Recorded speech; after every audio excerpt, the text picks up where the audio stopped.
Genesis Kapitulo 1 versikulo 9 hanggang 15. Genesis Kapitulo 1 versikulo 9.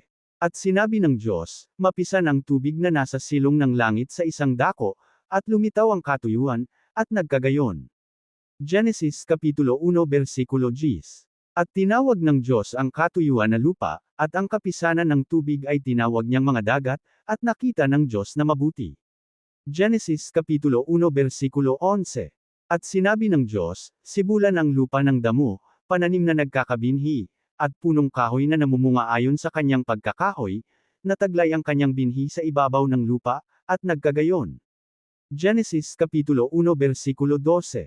At ang lupa ay sinibulan ng damo, pananim na nagkakabinhi, ayon sa kanyang pagkapananim, at ng punong kahoy na namumunga, nataglay ang kanyang binhi, ayon sa kanyang pagkakahoy, at nakita ng Diyos na mabuti. Genesis Kapitulo 1 versikulo 13. At nagkahapon at nagkaumaga ang ikatlong araw.